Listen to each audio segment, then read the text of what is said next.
So in our Costco episode, we started with the joke at one of the Berkshire meetings probably 10 years ago. Warren told the joke about you were on a plane being hijacked and the hijackers gave you one final request and you said you'd like to give your speech Warren on the virtues. Tired of me kind of reminding him. Yeah. And he said, shoot me first. We were hoping, could you give us your speech on the virtues of Costco? No, Warren was kidding me for being so repetitive on the subject. But there aren't many times in a lifetime when you know you're right and you know you have one that's really going to work wonderfully. Maybe 5, 6 times in a lifetime you get a chance to do it. And people do it 2 or 3 times early, all go broke because they think it's easy. In fact, it's very hard and rare. What was it about Costco that made you realize this is one of those few moments in a lifetime? Well, they really did sell cheaper than anybody else in America. And they did it in big, efficient stores. And all the parking spaces were 10 feet wide instead of 8 feet 9 or whatever they normally are. They did it a lot right. Yeah. And they had a lot of parking spaces. And they kept out of their stores all these people didn't do big volumes, you see. And they gave special benefits to the people who did come to the stores in the way of reward points. The executive membership. Yeah. It all worked. And the capital light business model. I mean, when we were studying it, the difference between price they have no investment in them. They make the suppliers wait until they've been paid, and then they're scheduled to pay only after they're scheduled to sell. They've got 900 warehouses around the world full of high-quality merchandise, none of which they have sitting on their books. That's correct. As you reflect back on, one of these few great companies in a lifetime that you should bet big on, what advice would you have for David and I as young partners looking for a few of these in our lifetime, things to look out for? Well, when you find one, you may find it 5 years after you bought it, These things may work into it, or your own understanding may get better. But when you know you have an edge, you should bet heavily. You know you're right. And most people, they don't teach that in business school. It's insane. Of course, you got to bet heavily on your best bets. And how do you develop that level of conviction to know? You work at it. You do a lot of reading and thinking and visiting. I'm curious, we wanted to ask you, you've had this beautiful partnership with Warren for half a century. Yeah, we're a decade into our partnership. There was a lot of low-hanging fruit in the early days of our operation.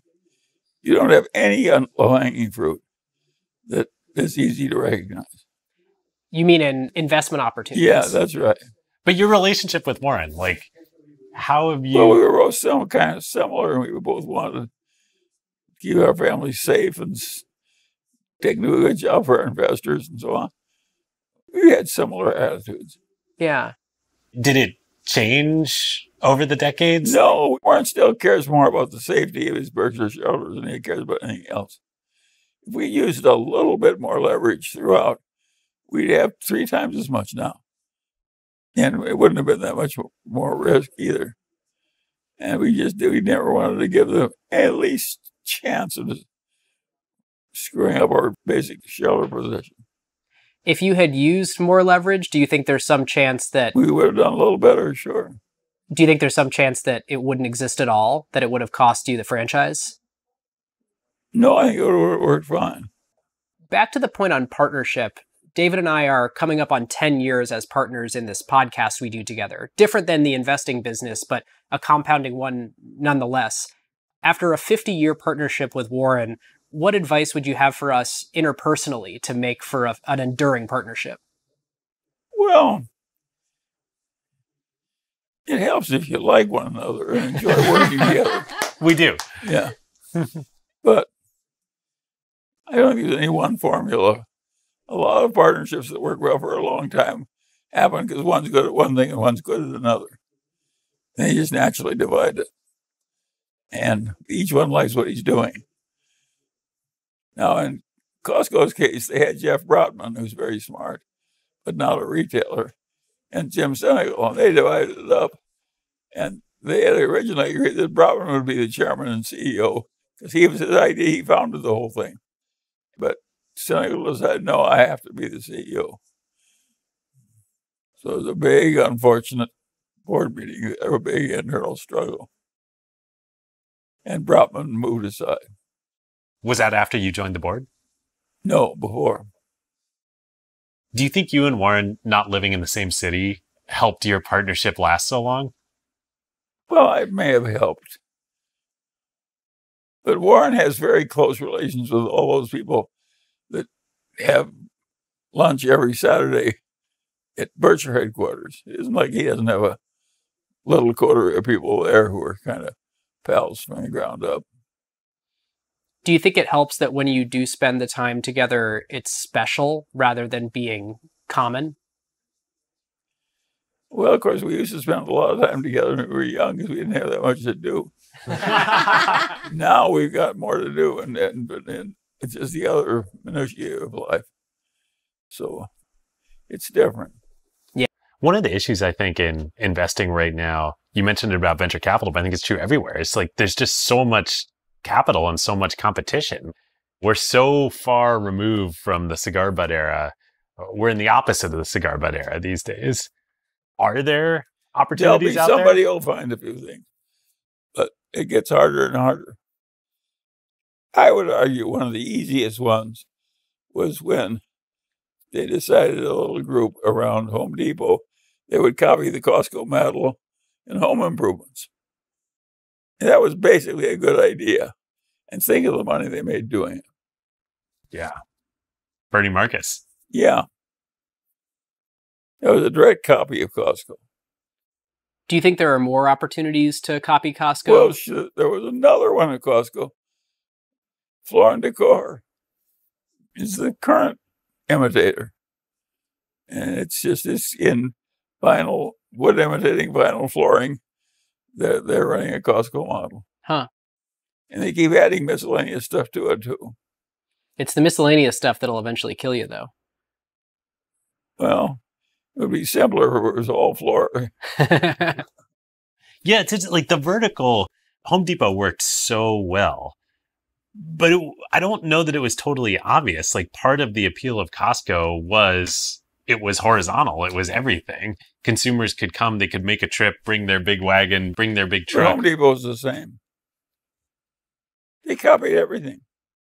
And famously, Bernie Marcus came out to visit Saul before he started. No, they came out, they copied everything. Saul was like happy to share the playbook with everybody, right? How did Jim and you feel about that? Saul was not a crazy, he was domineering and so on. But he was also very intelligent. But there aren't many opportunities like Home Depot and Costco. There aren't very many. Why do you think Walmart hasn't been successful once they saw Costco in competing? They were too wedded by the ideas they already had. That's everybody's trouble. They just can't accept a new idea because the space is occupied by an old idea.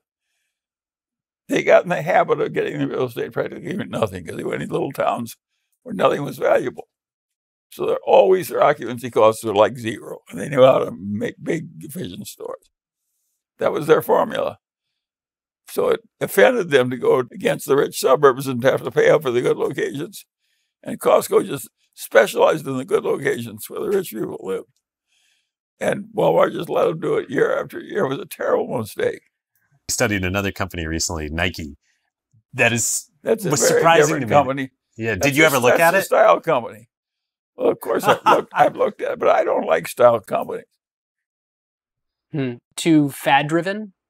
Well, I suppose if you be Hermes and achieve enough price, I'd buy it. But short of that, I'm going to buy a new style company. Ooh, that's a good pick. To the style point, another one that they covered was LVMH. What Arnaud has done has been amazing. So what do you make of that company? Well, if you're as good as they are, what they've done, you have a lifetime to do it in, or now a lifetime, really 3 or 4 lifetimes to do it in. You can create another, but it's not easy. Hermes is on the 8th generation, I think now, the family running it. It's not a bit easy. They have meetings every day where they make policy decisions, and they choose the locations one at a time, and it's work. It's definitely work. What do you think the durable value is in these, as you say, style companies of the very best one in the world, the Hermes or the LVMH? What makes them enduring? Well, they just got a brand people trust so much. It took them a century to do it. Our conversation then turned to comparing Kirkland Signature as a brand to Hermes. Kirkland is a brand the way Tide is a brand. And Hermes is a different kind of a brand.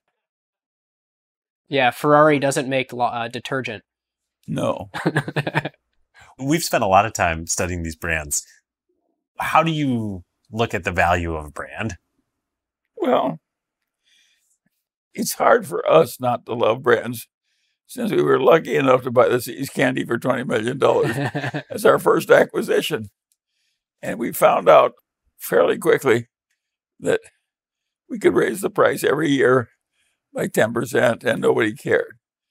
We didn't make the volumes go up or anything like that. Just made the profits go up. So we've been raising the price by 10% a year for all these 40 years or so. Wow. And it's been a very satisfactory company. It didn't require any new capital. That was what was so good about it. Very little new capital. We had 2 big kitchens and a bunch of rental stores when we bought it. And now it's got 2 big kitchens and a bunch of rental stores. Well, Charlie was a playboy. And his brother ran the company, his older brother, and dominated it completely. But when he died, Charlie made his brother his executor. And now he needs a lot of money to pay death taxes. He doesn't have it. And it's due, 8 months or something later.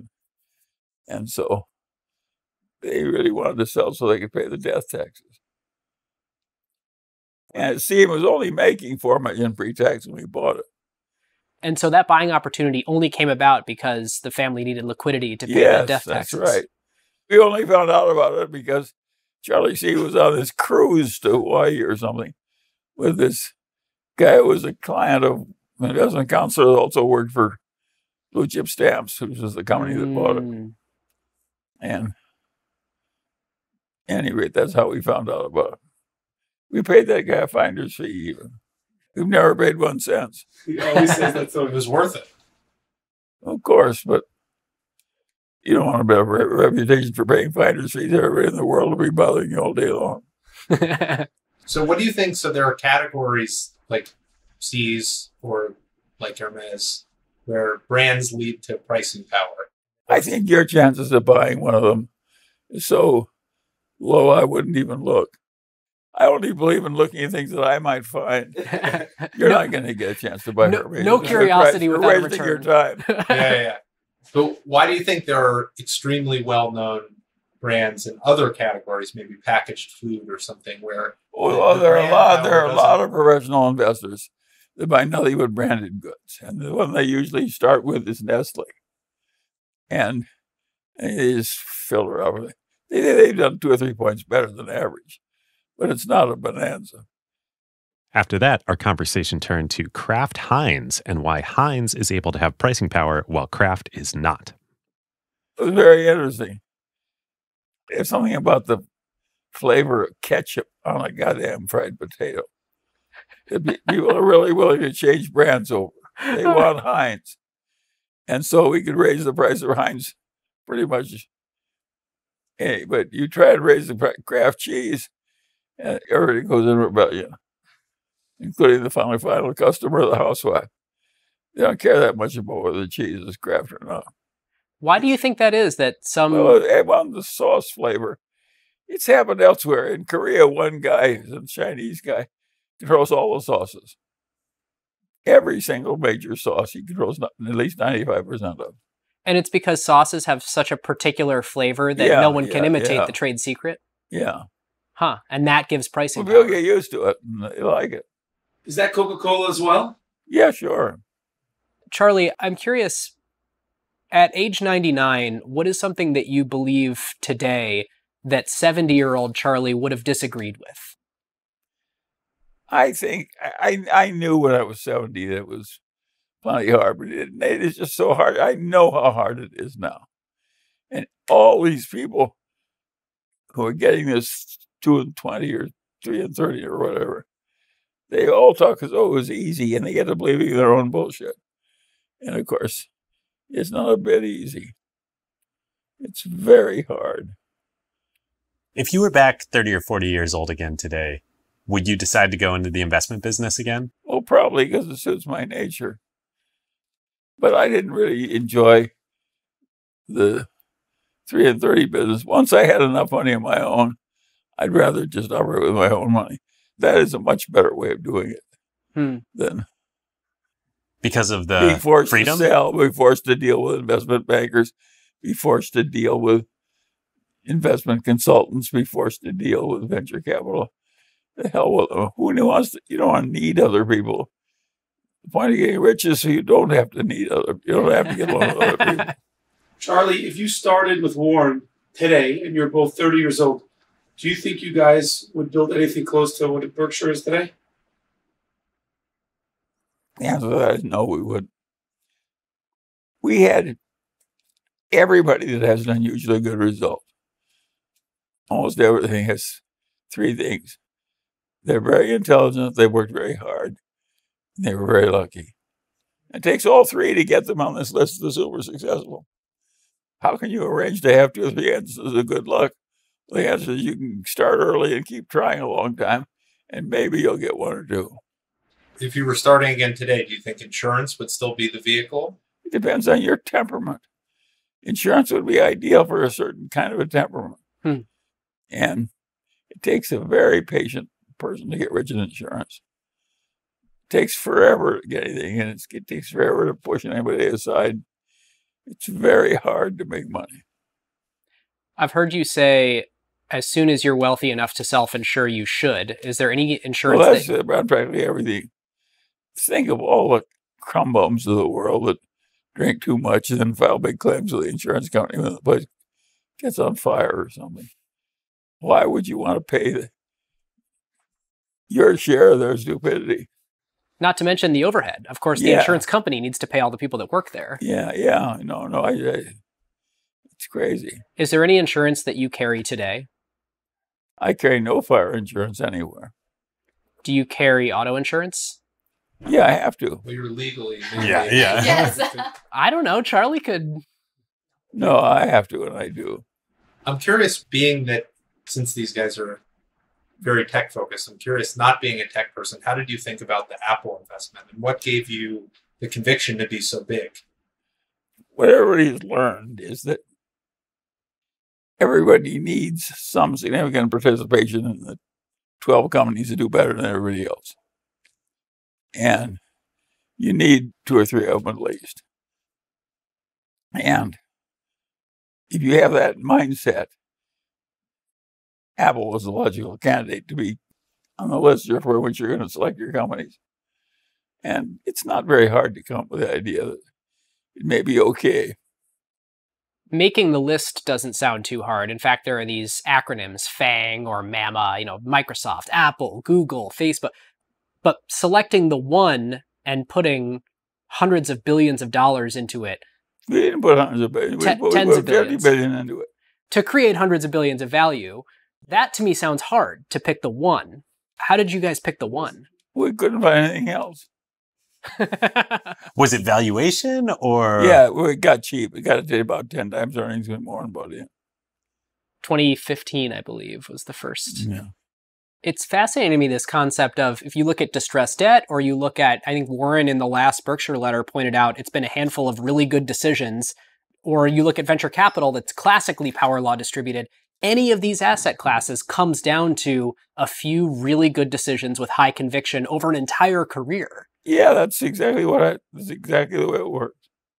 It's not smoothed. There's no asset class where you can repeatedly just do okay. No, there's the low-hanging fruit for the idiot it's not gone, but it's very small. You mentioned this idea that when we were talking about Apple, there's a few companies that it's just really important to be in. Do you think these big tech companies being the winners, where all of the pensions and Berkshire and university endowments and everyone's 401ks being concentrated in these companies, do you think that was the natural outcome? Did we have to end up this way? Yeah, it was natural. That's why it happened. It was so natural. What causes that? Well, it's just, that's what human nature and competition, that's what it causes. Will we eventually have one? Eventually, this craziness in venture capital, when they're all gone stupid, that's a natural outcome. Will we have one $20 trillion companies and then the next biggest company I don't is know one? how the world's going to, I didn't know we were going to have as many as we did. They just happened. Would you continue investing in China? What's your position with that? Well, my position in China has been that the Chinese economy has better future prospects for the next 20 years than almost any other big economy. That's number one. Number two, the leading companies of China are stronger and better than practically any other leading companies anywhere. And they're available at a much cheaper price. So naturally, I'm willing to have some China risk in the Munger portfolio. How much China risk? Well, that's not a scientific subject. But I don't mind whatever it is, 18% or something. Whatever's worked out in the Munger family, it's okay with me. What about other geopolitical considerations? Like, would you hold TSMC at this point? Well, I don't like that as well as I like something with a real consumer brand of its own, like Apple. I'm curious, what major companies that haven't been mentioned do you think people would do well to study the virtues of, like studying the virtues of Costco? Well, I only study two kinds of companies. One, I'm enough of a Ben Graham follower. If something is really cheap, even though it's a crappy company, I'm willing to consider buying it for a while anyway. And I do that occasionally. And I've done it with great success a time or two. But I'm like Howard Marks, I've done it once or twice in my lifetime for big gains, and that's it. It's not like I'd have a second. I've done 100 times. So it isn't a bit easy. Yeah, 100 times easy money is almost non-existent. One type of company is the cigar butt. What's the other type of company? The companies that people would do well to study the great virtues brand of. companies, of course, are good. Get them at the right price. The whole trick is to get them on the few rare occasions when they're really cheap. But buying Costco at its present price, it may work out all right, but that's, again, it's getting hard. Low expectations and fewer bonanzas. Now, the beauty of it is you only have to get rich once. You do not have to climb this mountain 4 times. You just have to do it once. Well, that's sort of your philosophy on both sides, is you got to be patient for the great opportunities, but you got to recognize them when they come and pounce. On some topics that are outside of Costco, you mentioned in the Daily Journal annual meeting this year that a young man knows the rules and an old man knows the exceptions. Yeah, that's an old saying of Peter's. Oh, is that a Peter Kaufman? Yeah. What are some of the exceptions that you've found the most useful in life? Well, take those goddamn Costco hot dogs. That's an exception. Anybody else would have raised the price of hot dogs a long time ago. They just don't do it. They just know that it's like half famous, and people bring their kids in. They know they've got something going there that's worth extra money to them, and they just don't destroy it. Charlie, you turn 100, which is an unbelievable statement, on January 1st of next year. Do you have any plans? I'm doing a party. Where's the party going to be? The California Club. But I've totally maxed out the room. I can't squeeze another person. What captivates you these days? What's fun? Well, practically everything is. Even politics, bad as it is kind of interesting. When you look back at your and Warren's time together, when did you have the most fun? We had about the same amount of fun all the way through. We're having fun now. Is there a particular era that you remember the most fondly that feels like the good old days? Well, we remember we were sweating blood in some of those good old days. Oh, I mean, Solomon Brothers. Solomon Brothers. Yeah. No, there were a lot of close misses. We got out with a big profit at Solomon. We could have had a big loss. We could have had more problems than just a loss with Solomon, right? Well, actually, on our when we examined Berkshire Hathaway on our podcast, our takeaway was that the whole franchise was at risk during Solomon Brothers, the entire Berkshire Hathaway name and future. Would you agree with that? Not so much. I think we would have survived. If you had let the whole investment in Solomon go to zero, it would have been. If it all blown up and went to zero, we would have written it off and gone on and done pretty well.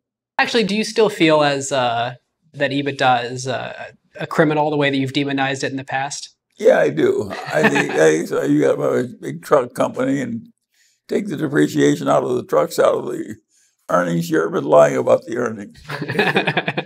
I mean, you witnessed its rise with Malone and TCI and Liberty, like when EBITDA was invented as a concept, right? Like, what were you thinking? Well, I've never liked John Malone's extreme manipulations. I don't want to be known as the great manipulator like John Malone is. He paid less income taxes than anybody. He just pushed everything to the logical extreme. In many ways, EBITDA was the community-adjusted earnings of its era. Are you familiar with the community adjustment from WeWork? We were. Oh, boy. Maybe a final question to wrap up. What are the set of companies that you think are the greatest that you've ever seen, either that you've owned or that you've not owned? Well, there are a lot of great companies. So Hermes is a great company.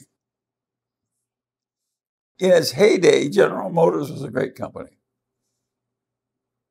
It just gradually went to hell one contract at a time. What do you think about the predictability of, there were a number of companies back when you started where you could have said this business will be the same in 10 years. Do you think that number is the same today, or do you think it's much harder? I think most places have a lot of change and threat in their future. Do you think most places had a lot of change and threat in their future even 50 years ago, and this story is overblown? There's a difference. Some of what I call is specialized industrial companies, and Berkshire has a lot of them. We have a lot of companies that are quite insulated from really tough competition. Just because they've been so long and they're so good at what they do, and they have a good reputation and high value and so on and so on. What companies can you see today where you can confidently say, Berkshire aside, Costco aside, you can confidently say the business will be as good as it is today in 10 years? Well, I think a lot of companies are pretty good, but you can't confidently say what's going to happen because you may get some guy like Iger in that just wants to push everything and do the right public relations. So no matter how good the business is, it'll be kind of phony. Charlie, I have a personal question for you. David has a 2-year-old, and I'm going to have my first child in a month. What advice do you have for us about building families?